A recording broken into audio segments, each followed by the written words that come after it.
I know for a fact there is a creator. I've seen his fingerprint.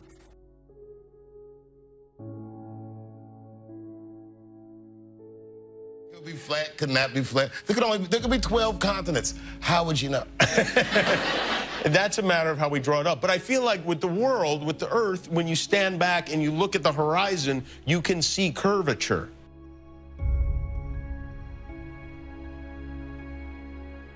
You can actually see it, unlike a dinosaur or something. Yeah, or if you fly in one direction, you'll come back around, which in a flat world probably would not happen. That is true. That is true. But these guys don't go around. They go to Cleveland, and then they go to... With me now, Bill Nye, CEO of the Planetary Society, and of course, the science guy. Good to have you, Bill. Good to see you, Craig. Todd Aiken says believing in evolution requires faith. Paul Brown says it's a lie from the pit of hell. It lies straight from the pit of hell. What goes through your mind when you hear things like that? Well, first of all, I, as a science educator, have failed.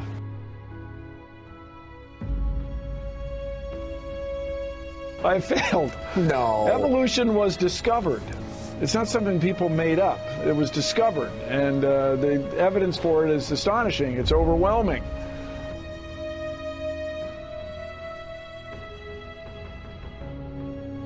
Now, one thing I really want your generation to embrace is that the Earth is a closed system. We cannot leave the Earth. There's no place to go. There's no place to throw your trash. And I wouldn't be surprised if maybe not you, but your kids develop ways to mine our landfills.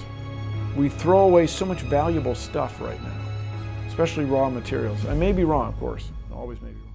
So how do we know the Earth is not flat?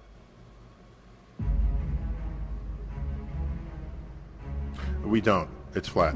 Okay. Glad we established that. No, here it is. Here it is.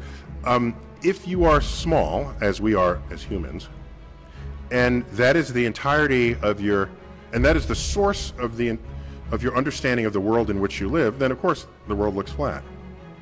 That's not any different from being a child watching television and is presuming that the people you see on TV know you. They don't know me. Well, if you're a little child, you think they do know you because you are the center of your own universe. And to mature out of that is very hard, not only when we grow up as humans, but also as we grow up as a civilization. To realize that the Earth is not flat and that it's round means you're not in the center of the Earth. Some of the earliest civilizations we have records of were in the Middle East, okay? And that whole area is called the Mediterranean. Well, Mediterranean translates to Middle Earth. The people lived there were sure they were in the middle of the Earth. That can only be true if you think Earth is flat. Well, we have many lines of evidence to show that Earth is round, including Apollo photos of the round Earth. The only reason I reference that, of course, is you got into kind of a battle on Twitter about that a while back, earlier this year. Yeah, it wasn't a fair battle when you know you're right and you know the other person's just completely regressed in their thinking. I only jumped in because there must have been an overlap in the Venn diagram of the followers that I have on Twitter and the followers that B.O.B. had on Twitter. And I don't know how big that overlap is, but it was sufficient for people to come to me and say, you know, B.O.B. is saying Earth is flat. You got to stop him. Say something. Save him from himself. And I'm saying, what? I'm looking, and there they were. And so, and I would have left it alone because I don't have time for this until I saw him saying, I use physics and math to show that Earth is flat. Now, those are fighting words.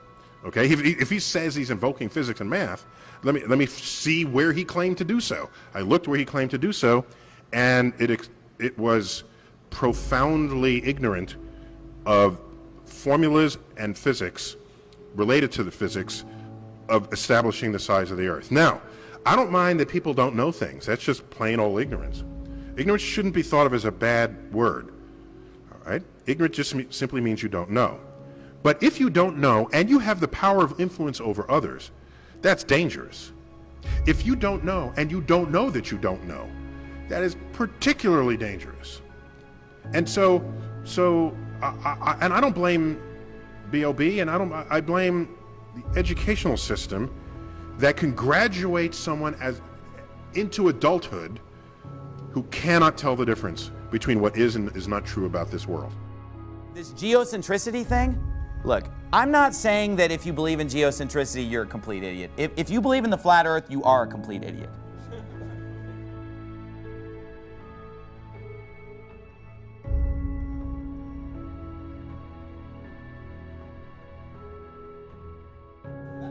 Let me go on the record and say that. But look, if you believe in geocentricity, I don't believe that you're a complete idiot, okay? I can see how you could believe that, but it's false. And the thing is, I used to just kind of ignore geocentricity and just think like, well, whatever, who cares? It's not really that big of a deal. But it seems like geocentricity is like a gateway drug into the flat earth.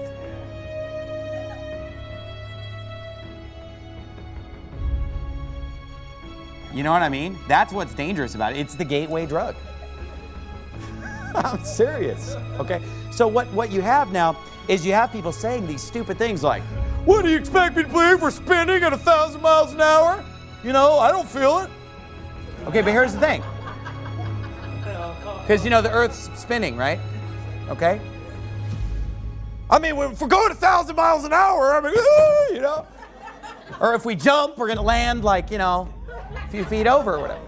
But here's what they don't get, and I try to explain this to them. And they're like, why is the water so peaceful if we're spinning that fast? But here's the thing. Get on an airplane. How fast does an airplane go? About 500 miles an hour, right?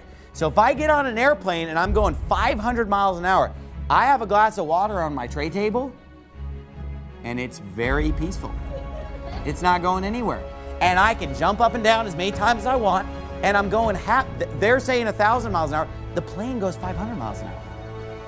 So why can I jump up and down and keep landing in the same spot? Why is it not just... Because the reason why is because everything's moving. It's not just the Earth that's spinning, it's the atmosphere that moves with it. It's a pressurized cabin, as it were.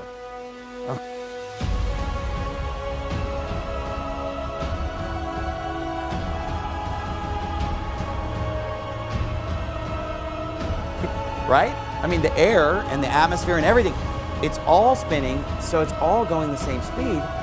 And here's how you know it's spinning. Because you can see everything moving. You can see the sun moving, the moon moving, and all the stars moving. Now, here's the thing about that.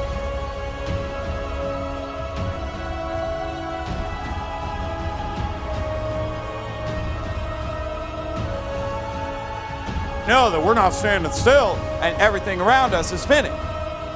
But that's about as ridiculous as saying, well, how do we know that the plane's not standing still and it's the whole world that's going by? Here's why that, and look, I know I'm getting on geocentricity tonight.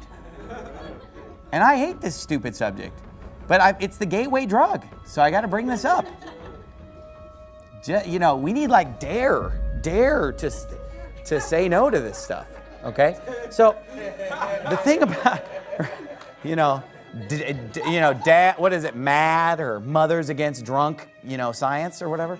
But anyway, here's the thing about it, okay? And I feel like I have to teach this stuff. Yeah.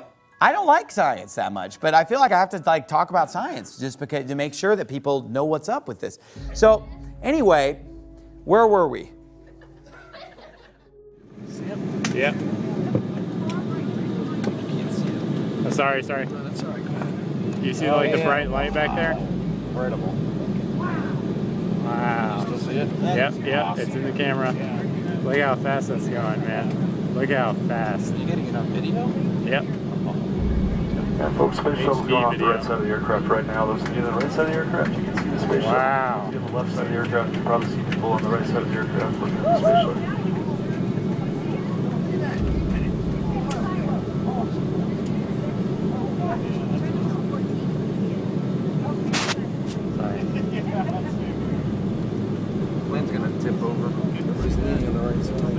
That is remarkable. I would actually sit at the VIP section of Watch and Launch. Yeah. But I've never seen it from the air. Yeah. That's incredible. Come on, air right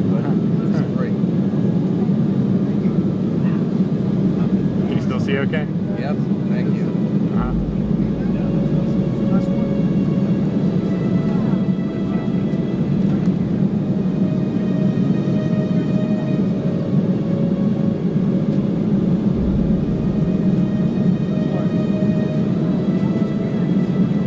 Faster than us. Now listen, we don't want to have anybody complain because we were late. See, y'all got to see that. Then you can complain because we were late. Got it? All right. Drinks are on the house, too.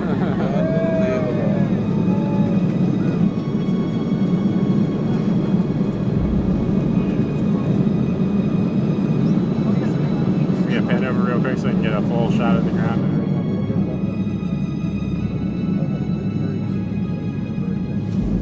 I know. Alright, well, I think that's good. What do you think? Oh yeah, I'm still in awe. Watch the trajectory of the space shuttle. It doesn't go straight up. It always goes in a curve and out to sea. The point is that they actually go horizontal. The space shuttle goes horizontal. It never goes any further up. It goes horizontal, very, very low down in the atmosphere, because it drops its external tank while it's still in the atmosphere. So, you know, it's still in the atmosphere while it's horizontal, so it never gets any higher. And it goes out of sight, not because it goes too high, because it goes too far downrange. And it seems that nobody's ever on the space shuttle. And the proof of that is the Challenger disaster. In, I believe it's 1986, the Challenger exploded just after takeoff and killed 7 astronauts. But it turns out that 6 of the astronauts are still alive, and most of them are using their original names. And you can find pictures of them. They're using the same names, and they're doing ordinary jobs now.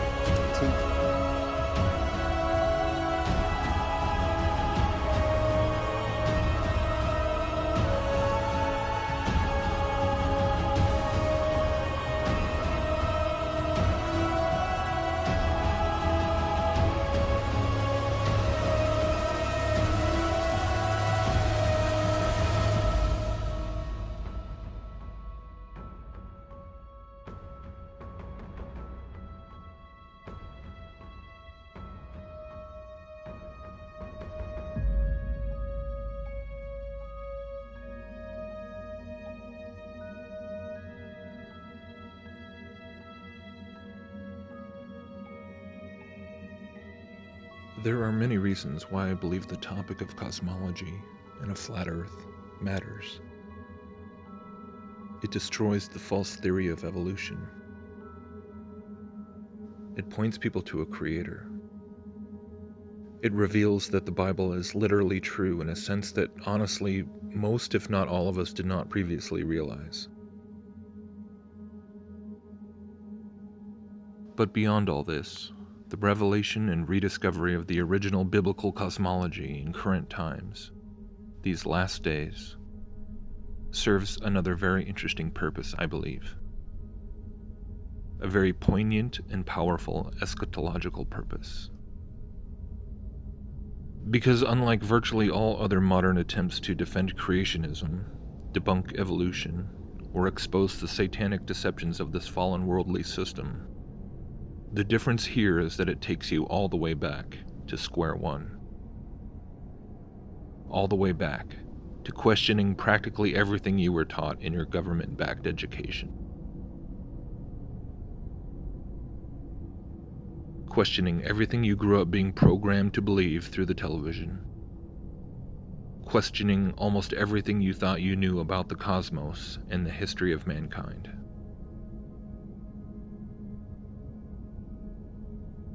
But the thing that increasingly fascinates me about the Flat Earth issue is how it provokes such a violent reaction in people.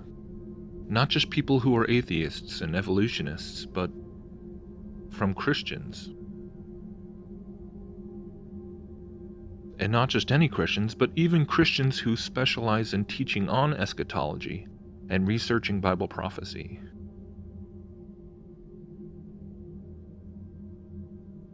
Christian teachers whose entire ministries, whose entire careers basically, have in many regards centered around warning people about the mark of the beast system, which the Bible prophesies about in the book of Revelation, and we can see being rapidly constructed all around us right now.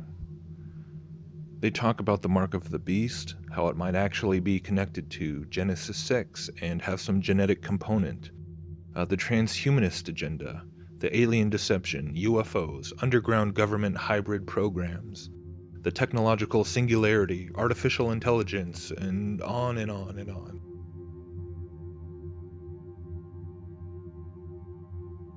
But at the end of the day, no matter how compelling much of this research and its possible connections to the coming beast system might be, the ultimate takeaway is still the same. The practical implications for us are still incredibly simple and unchanging.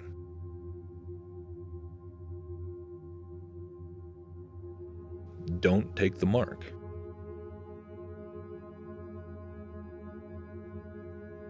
Even Christians who were living in the first century, the days of the early church, who read those words shortly after John the Revelator penned them, they were able to comprehend that much, despite how far in the future the fulfillment of those words might still have been.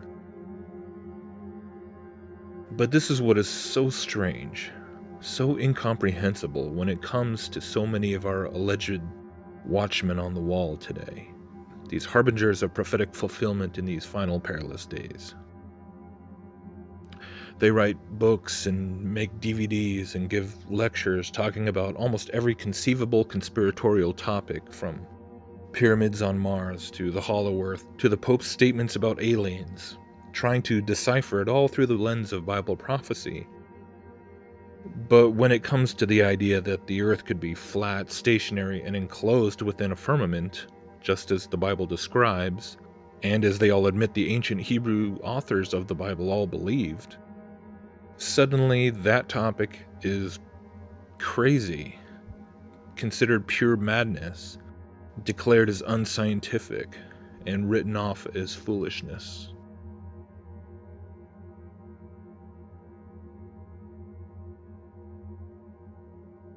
Suddenly, the men and women who supposedly are on the cutting edge of discerning the signs of the times and avoiding the pitfalls of what the Bible calls the Great Deception, they can't fathom the idea that the enemy of men's souls would possibly be able to pull off a lie about something as fundamental as the earth itself or the heavens above.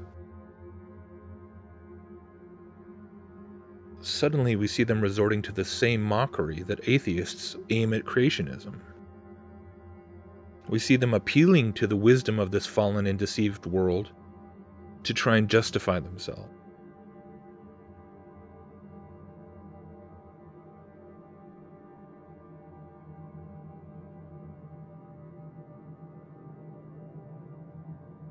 And suddenly, in all of this clamor and division and controversy, we see something being revealed that we did not quite appreciate before. We start to see just how deep this idolatrous relationship goes between the modern Christian church and the satanic systems of this world.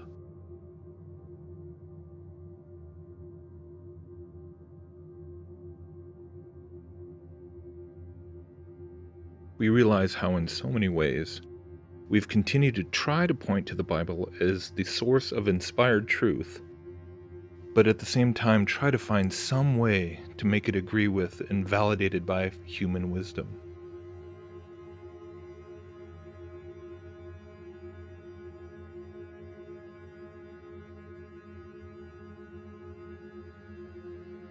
And just like touching a raw, exposed nerve, the flat earth controversy cuts deep at this idolatry and pokes it right at its most sensitive point.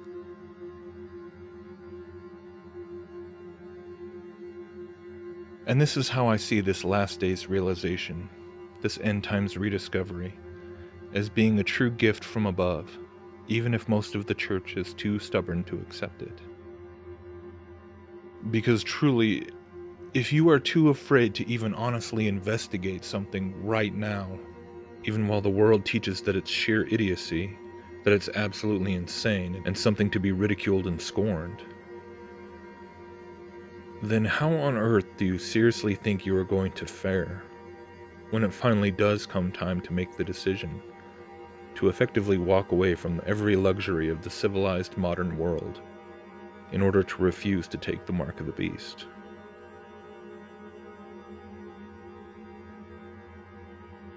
What good will all your research about transhumanism and microchips and genetic hybrids and everything else be if you can't even handle being ridiculed for believing the Bible over the opinions of men?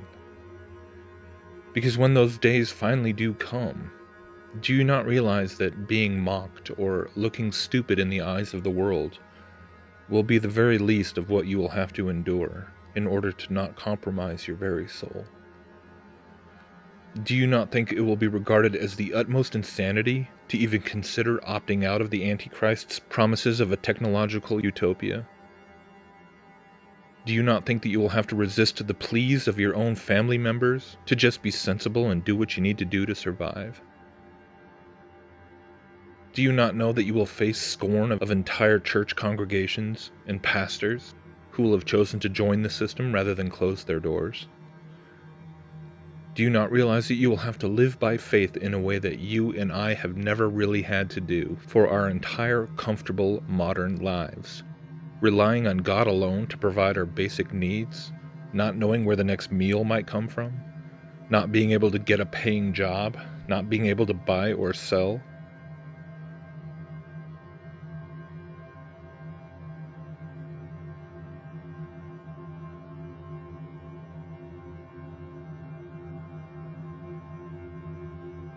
Do you not understand that most of the people you know will think you are absolutely mad, that you've turned into some fundamentalist religious quack, if you actually leave all the conveniences of modern living behind, simply because you won't just take some little mark?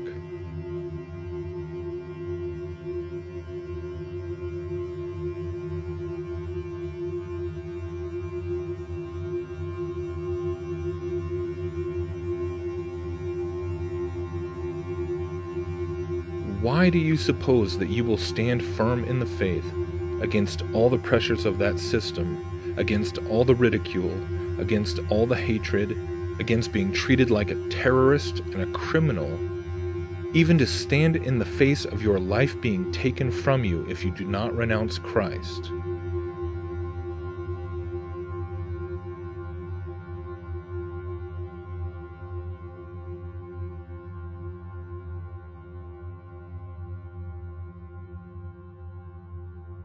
If already, right now, you are too afraid of looking stupid.